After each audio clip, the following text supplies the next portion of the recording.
All right. Yep, cool. There it goes. Um, yeah, I really have enjoyed leaning into it. Oh, I should probably clarify. We just started recording. Yeah, so thanks for joining. So this is one of the first co-working hours, or I don't know, Church of Down meetings, I guess you would say. I don't know. And so it's the first one, so it'll be whatever it's going to be. Um, but April's here, so April, I'll let you introduce yourself. But I've known you for a while, and so I appreciate you being one of the first people to kind of reach out and ask to be part of this, even though I had no expectation of any individual. But I do appreciate it, and yeah, I'm excited to kind of talk you through a little bit of what I'm thinking, and you're really good at helping me not ramble as much. Uh, I want to clarify as much, but and also hopefully, we can kind of capture some of those ideas for maybe other people that might resonate with your story as well. But before we get into all of my craziness and my ideas, you want to kind of just do a like super quick, whatever you feel comfortable with, like intro. Sure. I don't really know what all to say. I know we've been working together for a couple of years with various projects, writing, coaching, consulting, all that fun stuff. I have a background in writing, so and storytelling. So that's my interest in Web3 is creation, content creation, art stories, and so the interesting thing is like I feel like nobody knows what Web3 is, and Mhm. I think that's where our big storytelling opportunity is because throwing facts at people, I had facts thrown at me and I still didn't know what Web3 was. It took a lot of digging. We need stories. That's what we need. Yeah, I like that. And I agree 100% because for so many people, it's hard to envision it beyond. And that's why we see, and we talk about this a lot with companies that are kind of trying to come into the industry. But Web 3, a lot of what you see being built looks a lot like Web 2, just on Hmm. blockchain. And it's because that's what people know. And so they build you build what you know. Yeah, And to your point, the artists, right? And I think I love that we're empowering artists so much in the industry of all kinds. But definitely. but right now it's mostly more traditional kind of fine arts, right? Like that's Hmm. where it started, and all that. And so that's still kind of where it's I guess associated. But all types of artists are starting to move into the industry in very creative ways, and music artists, Hmm. as well as now multiple studios, independent actors, comedians, things like that. All Isn't of these Snoop different. Dogg doing like a Yes, metaverse he just dropped like. virtual? Yeah, Uh-huh. he's always on top of everything all the Everything. time. Yeah, there's a few people in the industry that are like different industries that are kind of really on the whatever you call it, The they bleeding really understand edge. what's going on. Yeah. And he's one of them, and that's, I think that's exciting because he'll be an example to other big name artists, Yeah. right? Of what an authentic version of that can look like. My son, just to make it super personal again, my son is a fan of Little Dicky, and Little Hmm. Dicky, He's hilarious. he's something else. I tell you that he's a little jarring for me personally, but I think that's because maybe I don't know. It's just like it's I don't know, but he is funny, and I do like some of his music, and my son's a fan. That's how I got introduced. But it's interesting to see like somebody like him would not normally be accepted in like that. Or wouldn't. What am I trying to say? He's not the stereotypical rapper, He's not mainstream at all. at all. But yet, he has this interesting relationship with Snoop Dogg that I think is really cool, and I think it speaks to both of them, right? Hmm. That they see each other as the artists that they are, and that's Yeah. what matters. And I bring all that up to say that I see that mentality, which I've never seen outside of the art world, but now I see it in Web 3, and I see it across industries. I see builders and developers that all of a sudden realize, hey, I'm creative too, right? Like Yeah.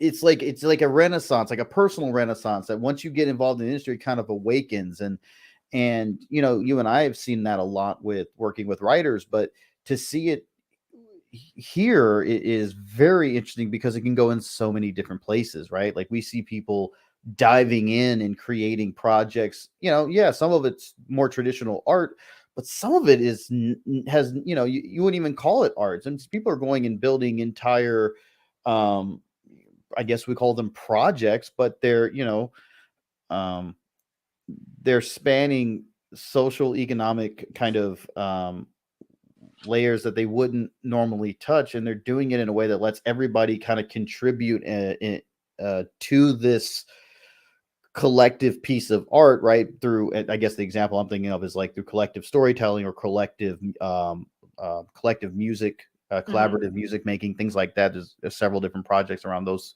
ideas, and having community created kind of content. And I think that's really fascinating because it's, and then of course AI art on top of that, where, you know, now we have people putting out art that the art is credited to the AI with a human assistant, right? Where it's like the human had the idea and the computer created it. It's just, it's a fascinating way to expand our definition of what art and what creativity is, and what value it holds within society. I think it's a fascinating conversation that gets overlooked with the tech side of things. Um, I agree. I think not to get all like history, but I think the industrial revolution and the rise of like extreme capitalism, because that's how I view it, is like extreme capitalism. It's right. like if what you do doesn't bring you in a full-time paycheck, then it's worthless. And if you're not the absolute best at creating creations, then it's worthless. Don't even worry about it. Like you know, parents for decades have been like, you can't be a singer, you can't be a musician, you can't be an artist because then you'll starve.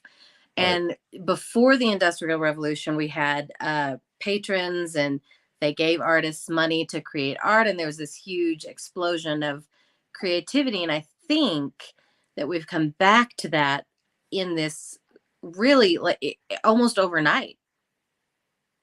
Hmm. It's it is. I mean, a lot of people are even using kind of the term, you know, new renaissance or something of that Hmm. nature. Um, and it's fascinating to watch it because it's so fast, you know, like you don't Very fast. it's uncanny watching the zeitgeist change, because you don't normally expect to see it. Like you expect to see it when looking back in history. Right. Like you know, Well, I you think don't. the pandemic was a big catalyst. Oh yeah, I agree 100%. Well, and what it was is it was a forced proof of concept that everybody had to be a part of. And Right. all of a We sudden all every had to learn how to make bread. We all learned how to sew stuff. We all learned how to remodel our houses. We all went in the backyard and built obstacle courses. I mean, all Mhm. of a sudden we had nothing but creativity to fill our time. That's all we could do. And we created a fucking industry out of it. Like, I Hmm. mean, Web3's been Web3, blockchain, all that's been around a while, but it has skyrocketed it since the pandemic, and then in the resulting years it's just been a snowball. And yeah, that would have probably happened either way, but to your point, I think it was a massive catalyst because so many people that wouldn't have had the opportunity to research and build and explore and connect and have conversations like this, now all of a sudden did. And so it really opens up and expands your horizons and your worldview, and that's why, and I think that's why there's such an excitement to it, and so much potential as well, right? Because as you were mentioning, like now that people see what you can do when your free time is dedicated to passion projects, creative projects, it's That's amazing. key. It's like Right. we got this. I know it was a horrible thing. I'm not saying yay pandemic because people died. It was bad. But we Yeah. got this amazing and absolutely unprecedented opportunity in the 21st, whatever century we're in, 21st century, to I always get confused, um, to not think about work 24/7. Yeah.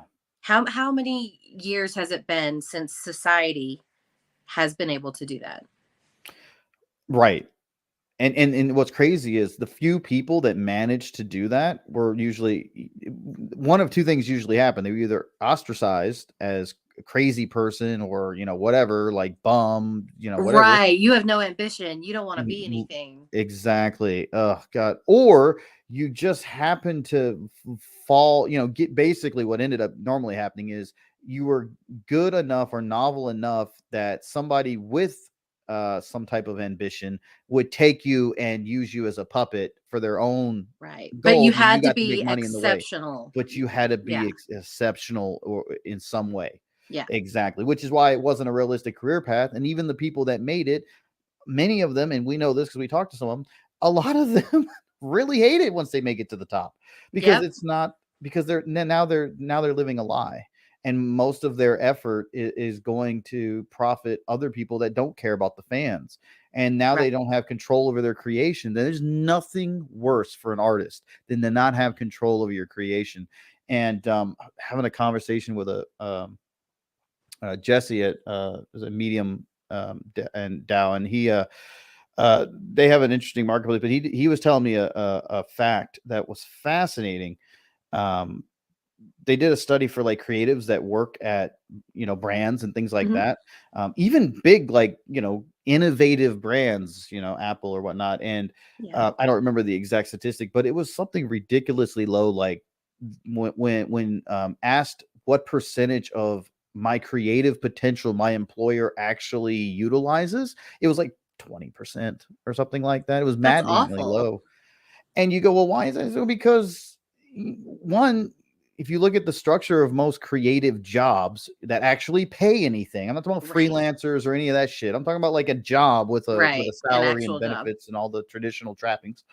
Um, you're not really creative, right? Like Mm-mm. you're kind of the AI in the earlier analogy. Yeah. Somebody in management comes up with a probably not that creative idea that probably looks a lot like the last campaign or the competitor's campaign, but Hmm. different somehow, just enough that they think that it's original. And then they tell the creative people, okay, now go make this, Yeah. right? And make sure you stay on the, make sure Do it this way with these exactly like things. this, right? Yeah. Yeah, brand guidelines are very important. Stay within the context of the brief, all that stuff, right? And then, And it's um, SEO. If it's writing, you have to. oh, SEO ruins creative writing. It ruins it.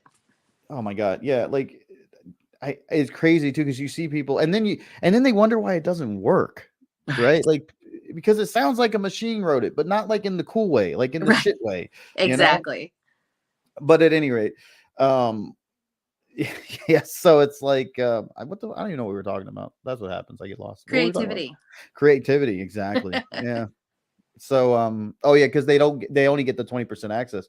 Um, but then once so when you set those people free and they're able to just go and exercise their creativity, they're able to build massive things. But to your point, so few people get the opportunity to do that because Hmm. and it's funny because I was just having this conversation on LinkedIn earlier. I'll have to go back and find the post. But somebody was saying, about what they were talking about creativity. And I said, the thing about it is it doesn't have it has its own timeline, right? Like, Hmm. and it rarely matches management's. You know Yes. what I mean? Like, and it's maddening. And I by the way, when I say being, like creative, that's not just in like traditional design and stuff. I think programmers are very creative, the good ones. Yes.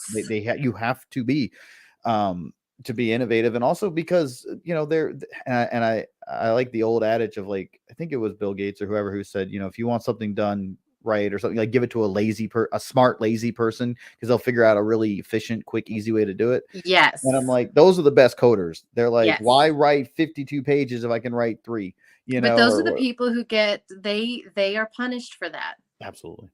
Yeah. By and Oh, large. you're not busy. You must not be doing anything. Oh, well, I automated my entire job. Does that make me a genius or a lazy bum? Yep. Well, and it doesn't help that so many jobs, even coding jobs or salaried jobs, are really just hourly jobs. Yeah. It's just like the thing about salary, and I didn't understand this till I was on it. But it's like the thing about it, it's actually worse than hourly because all it means is free overtime. Like Right. that's all salary means. Mm-hmm. You're for most, 90% of the people that have a salary, you're still given a schedule that you do not set, and you're still expected to work a certain amount of hours within that schedule. Right. So how the fuck is that not being paid hourly, right? Like it is. Right. just a You set just number don't of get hours. extra when there's more work. Exactly. If you go outside of those hours, then the argument is, well, you should have been able to get your work done in that time frame because that's the time frame we said it would take. Right.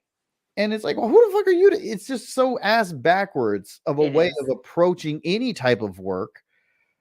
It's maddening. And so I like I have a lot of family in the military, as you know.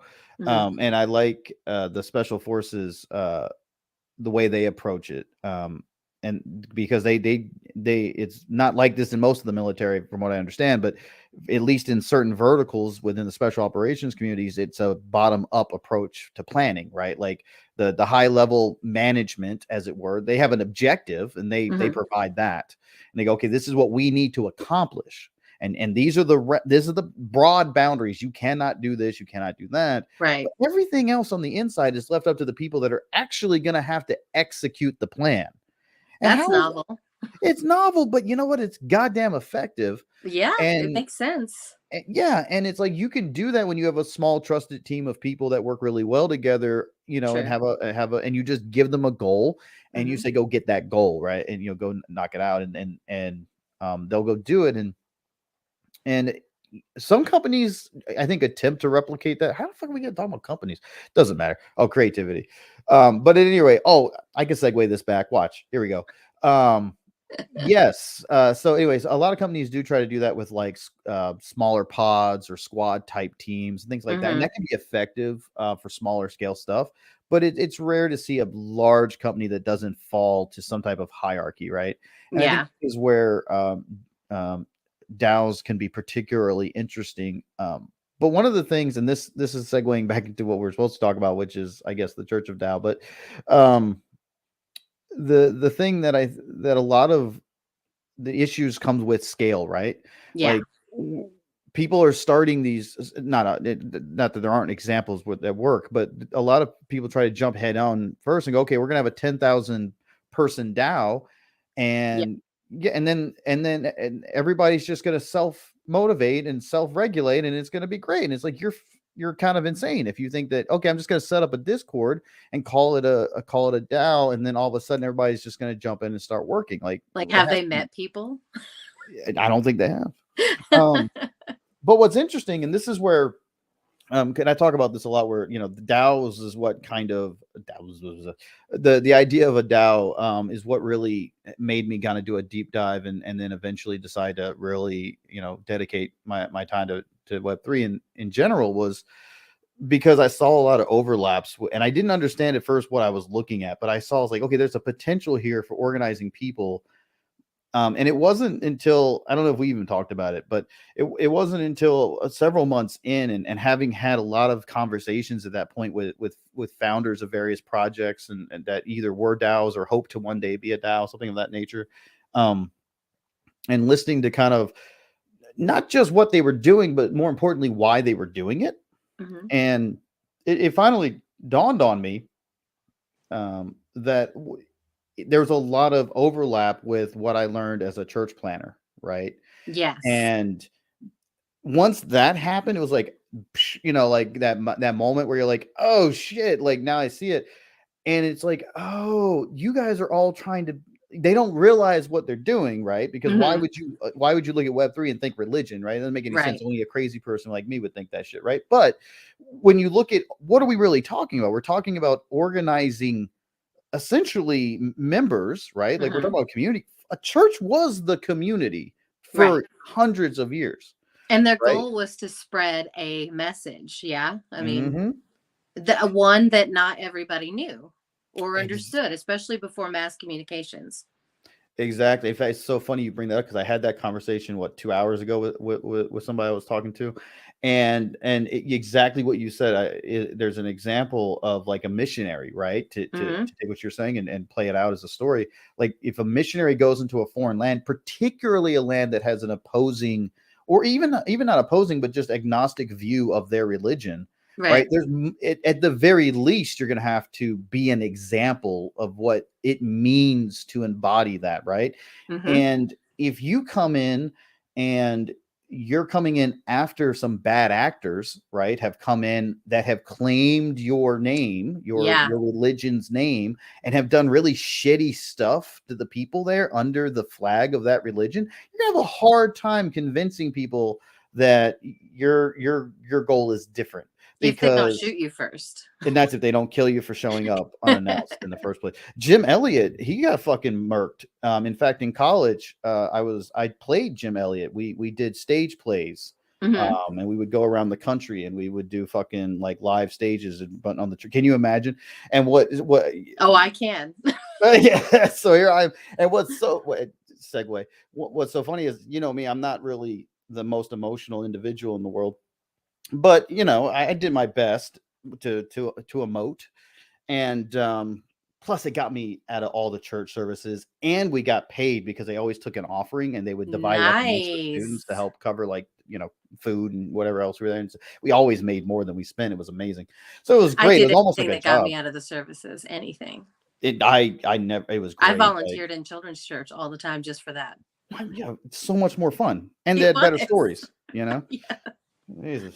But so anyway, we yeah, but like anyway, Jim Elliott was I played him, and that was exactly what happened. He went to these people. I forgot where it was, but he went to this he went on to what he would call a mission field, and it was I think it was like a tribe of indigenous people somewhere, Yeah, I know the and story vaguely, but that's about it. but I can't recall exactly where it was. I guess it doesn't really matter. Look it up if you care. But anyway, they fucking murked that bitch. Like Yeah. he got shot up real good. And yeah, it was a great scene too, where this other girl played my wife, and she was all like crying and shit. Or no, I cried because they died first. That's what it was. No, I had the whole story wrong. Forgive me. It's been a long time. No. What it was, the other dude that died, I think. No, yeah. No. I had it backwards. I was right. I died. It doesn't matter. This is why live is horrible for me. Maybe we can put links to the story after in the comments. Google it if you Yeah. care. Like, I mean, my God, I've already given you two versions. Probably neither of them are right. Just Google it and read it for yourself. Just Google the name. I read so many books about missionaries, I can't keep them straight. But it is coming back to me now. It was actually a really interesting story because it was his brother. His wife and kid died, but his brother was a major league baseball player. So his brother like basically went and lived this life of luxury, the secular path of like, and he went all the way with it. Right. And then Jim Elliott, he went the other direction. And what was crazy is, this was the story at the end. I don't know if this is how it actually went in real life, but the story was, even though I died, Mhm. right? Like I was like I had the better life, and it was the brother who he lost his fucking family, and then Mhm. he's sitting there sobbing, praying to God or whatever. It was really a fucked up play. That was the whole compare and contrast thing. Yeah. But it was an interesting narrative device. But yeah, it was. I mean, the whole thing was designed to get you to donate money to missions. No, so it makes sense. Doesn't matter. Doesn't matter. What were we talking about? Churches. So anyway, the Church point of is, Tao. yeah, the point is, churches are really good at getting people to like you said, motivate around a shared belief. And the We can't problem, promise people, eternal life or anything, though. I mean, we could, but we can't deliver. no, I don't. Yeah, well, that's what I was gonna say. The way I look at it is, I think I said this on one of the other ones, but the way I look at it is, a church is just people, a community of people that come together around a shared belief, right? Yeah. Usually, it can be a religious belief, but it doesn't have to be, right? And Mhm. so, in my mind, like I think it just needs to be. It needs to be a belief that's bigger than one person. It needs to be bigger. It needs to be a kind of a larger kind of thing. But Right. um, Otherwise, why does it matter enough to? why are you not a social club? Why are you not Right. a business or whatever? Yeah, I take believe it or not, I do actually still take the name church very seriously. I don't think, oddly enough, I think I have more reverence for it than most churches. Um, Yeah, but whatever. probably. But whatever. Um, anyway, the point is that I do think that the idea of decentralization is powerful, and I think that it is an idea worth spreading. And I think that, um, just like many religions, I think that the promise is freedom. But unlike many religions that promise freedom in the next life in exchange for a really shit deal in this one. I think the promise of decentralization is you'll have a better day tomorrow than today if you work hard today. And if you repeat that process every day, each day will get a little bit better. And eventually your kids and your grandkids will have really good days too. And we'll be able to change society into something that is genuinely representative of the individual, but at scale. And Well, remember when the American dream was do what you enjoy and work really hard and you'll have a successful life?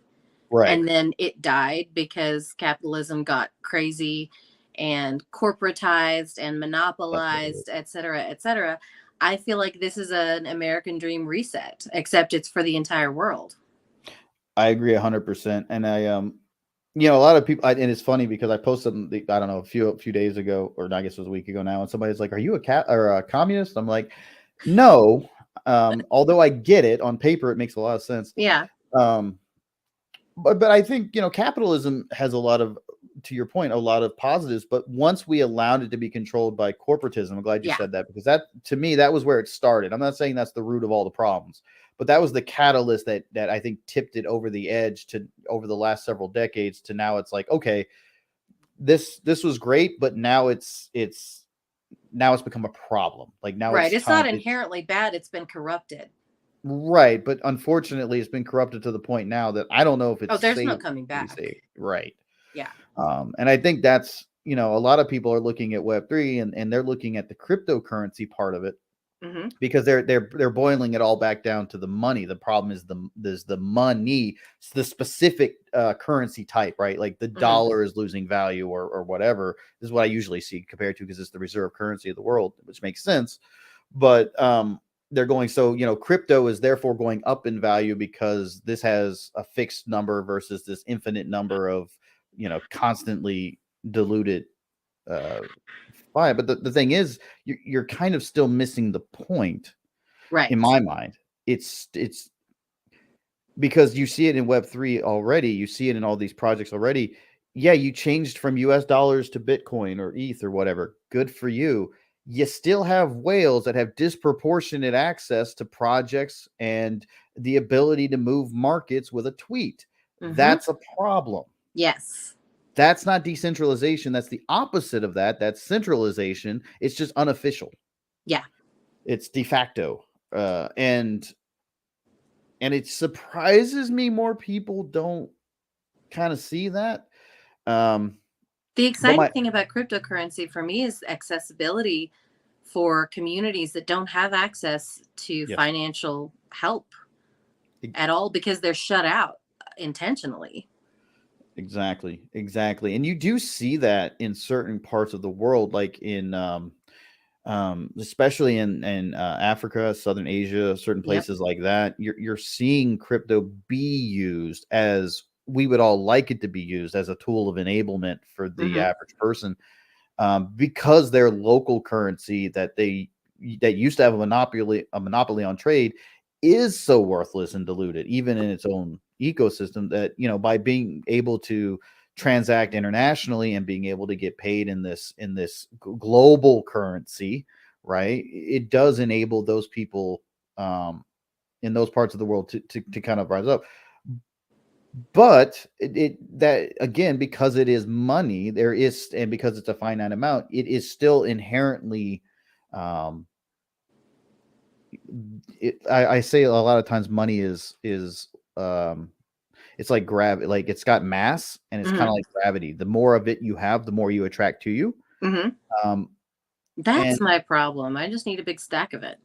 Yeah, well, that is traditionally how most people do it, right? Like, you just start with a windfall, then you invest it well, and it grows perpetually for the rest of your life. And then also, usually, that windfall, hopefully, not hopefully, but many times comes with some type of, if not celebrity, at least notoriety within the right circles, which open up new opportunities, which now you have the money to pursue, and it's kind of a trickle snowball, Unrelated, I'm going to put my Cash App in the comments. Right, unrelated. Unrelated. Um, quick million, just throw it in there. We'll I do mean, it. why not? Why not? But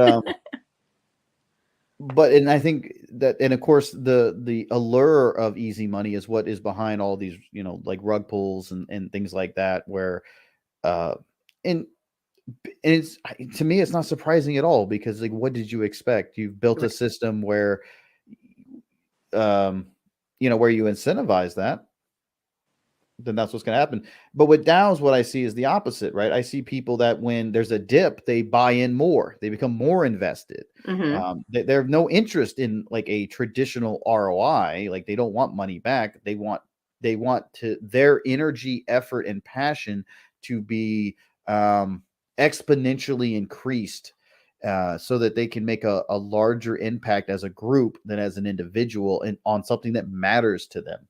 They see the bigger picture. They see that they're building the foundation for the future, not to be like, Mhm. hyperbole or anything, or hyperbole.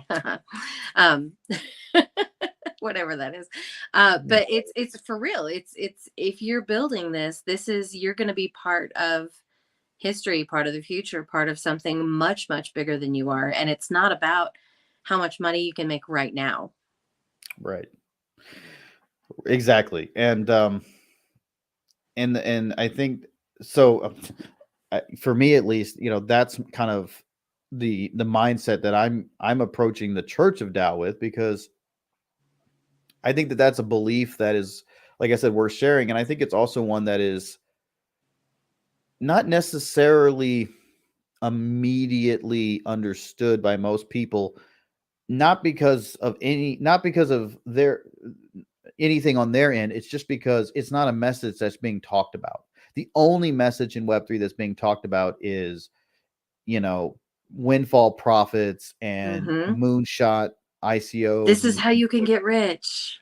Yeah, every YouTube Yeah. video about Web3 is about how to make exactly how to make a shit ton of money, or how to know not to how to not lose money, how to know Right. which first project to invest in, right? What are the red flags? It's fine. I've never even worried about that, and I've had people ask me why, and I go, because it's like, I know the people in every project that I'm in, Yeah. and they go, how is that possible? I'm like, because I don't buy a 10,000 piece PFP. Not that there's anything wrong with that, but it's like, I don't go to Joel Osteen's church. Like, you know what I'm saying? There's a reason, right? There's And here's so the thing. many reasons. There's so many reasons not to go to that church, or any church, but that one in particular, I guess you could argue. That But one in particular, yes. but at least you could say they know how to do it. You know what Oh, I'm there, saying? in fact, we could like, maybe we should do like a case study on them. And That'd be interesting. I mean, Why not? there's success Well, right there. it is unreal, and it's massive buildings right here in Texas. Hmm. Or no, theirs is in California, right? It's the other No, one that's near. it's in South Texas. It is South Texas. That is that Hmm. one. Okay, I get him and the guy in California. I get their locations confused. Clearly, Oh, that guy is an even bigger douche. He's the California guy's terrible. yeah, I can't remember what's I can't anyway. remember his name. I don't even want to say his name and give him any kind of publicity. No, that's right. Well, there's so many of these guys now, but it doesn't matter. Um, but the point is, at least they know how to run it, right? And the people They that do. are part of that community get, even if it's not, even you could argue whether or not you believe in their particular brand of faith, whether it's real or not. I'm not here to argue that. But for the people that are going there, they at least feel like they're getting value, they're getting encouragement, they're getting Right. They um wouldn't go if there wasn't exactly some value they were taking away. right. Again, whether that's real or not is fine, up to debate, but for Real them is it's not a real. thing. It's what, That's my point. how Yeah. how is it valuable to you? If it is, then it is. Exactly. And for them it's real enough, right? Yeah. And it has a real benefit. And so I don't think that it's unreasonable to look at that and make an analogy to something like Board Ape Club, Mhm. yacht club, something like that, because Yeah. yeah, that's not my cup of tea, but shit, I know people that are apes, and they fucking love it. They like being part of that community. They like the prestige that comes with it, and Hmm. and it's kind of, to me, it kind of reminds me of the difference between a Joel Osteen church and your local pastor down the road. It's like two different things. It's like, Yeah. and then you have people in the middle and that are kind of, several hundred size church. Like, so everybody wants to be, but how many, but then you look, how many super churches, mega churches are there, right? Like America has the most, I think, but it's still under 100 in the whole country. I don't know. I've never actually looked into that. I know I can name probably 10. Right. Yeah. So, and it's something, there's only so many that can be that big, is my point, and sustain it, Oh, yeah. you As know, with anything. Yeah. with anything, even but these are communities. And so I think it's an apt analogy. And Hmm. even with that, even with something that has the established track record, better or worse, of a religion, still can only support so many mega churches. So why is it every Tom, Dick, and Sally thinks they're going to come out here and make and be the next one is surprising to me. But Right. that's so I think what we need to do is honor those builders that are coming in and going, yeah, I'm not going to be that, Right. but I am going to solve this problem. And I think there's other people that can solve that too, and there's a value to different sized organizations that can be more nimble, that can be faster, that can be more personal, smaller communities that are more focus driven. Well, to continue like the church analogy, Hmm. would you ever want to get rid of the small church on the corner? You wouldn't. There are a lot of people who go there on purpose because it's small, because they can make an impact. My grandmother's church, for example, it's a tiny little church. They feed every homeless person in that city because it's a small city and it's a small church. They know every person by name. They don't try to get them to come to church. There's no strings attached. They Hmm. just know who these people are and they feed them. And I don't think a lot of mega churches are doing that. And I don't even think a lot of mid-size. I think it's the smaller churches It is. who are really part of the community. Those are the ones who actually make an impact. Absolutely. Absolutely they are. Because you And can know people when you're that small. because it's a real community. Right.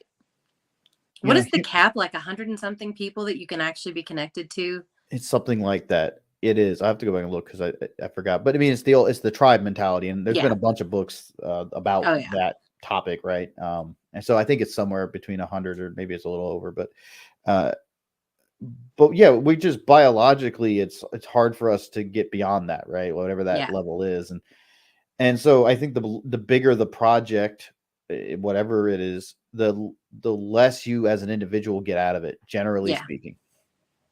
But that doesn't mean that even a small percentage of something really big can be great if it's the right kind of benefit, right? Like Yeah. If as that's in, what you want, then that's yeah, perfect for you. exactly. And I'll even expand it to like a government, right? Like Hmm. there's certain things like, yeah, like build highways. That makes sense. Yeah, Like, absolutely. That helps everybody. yeah, build a and it can be expensive and you have to maintain it. And if you're trying to make it profitable, Yeah. and I think this is where, not to go off on a tangent, but I think this is where government goes wrong, is they put too much into private hands sometimes. Yeah. And those people are for Prisons. profit, you know, but whatever. Yeah. Anyway, so If the we go on down the prison for profit trail, I'm never coming back. So we should probably just. yeah, I actually wrote about that the other day too. We should talk about that on the next one. Oh, yeah. I'm game. Because that's a really good exploration of really all the problems in action in it. But but at the end of the day, I'm hopeful because I think there's enough people out there that to sum all this up. To your point earlier about the catalyst of the pandemic, the reemergence of the kind of this Renaissance zeitgeist mentality, Hmm. whatever you'll call it, and combining that with the technology and the changes in work with remote working and now virtual working and things like that, all coming together, along with automation. And honestly, like it's um it's changing so quickly, it's very, very exciting. But we're going to start seeing more and more individual and small group based projects and that Hmm. have massive impact, but very, very small teams, maybe very large communities, but small teams, small Yeah. token holders, if you will. Yeah. um and I think that that's going to be a good trend, but we'll see. um Oh, speaking of virtual, I attended a virtual art gallery showing yesterday and it was really fun. isn't it? It Yeah. was. It was. We had these little avatars. It was just the waist up, and it looked like us. Oh, it starts with an S. And why can't I remember the name of the app? Anyway, you just kind of float through and you look at art by different artists. I looked at Mhm. Mel Hart's. She had a picture in there. It was really, really good. Yeah, I've been in her gallery, and there's a few others. There's a couple of those platforms that you're talking about. I've never set one up myself, so I don't know their names, but um, I've seen a couple versions, and they're all really fairly neat as far as like proof of concepts. I can't wait to see what these galleries will look like in 5 years when You they're can even like fully talk built to out. people. Yeah, Yeah, and with your little virtual person. oh, I know. I can't wait. Like I envision a metaverse, museum full of these where, you can view them all. You've got little AI docents, at each Mm-hmm. thing that you could have a real conversation with, not just like an FAQ that you read, but like asking questions and read stories, and they can link you out to other resources, that whole 9 yards. Mm-hmm. If you really like it, maybe you buy one of the instead of getting prints, you buy an NFT, Right. right from the Yeah. museum as you walk, through the world. I think it's gonna be I cannot wait to see it develop. It's gonna be a pretty cool world if we want it, and if we're willing to go get it. So I anyway, think enough people are. I hope so. I guess we'll find out. Um, well, hey, this is closing in on an hour. I appreciate the chat today.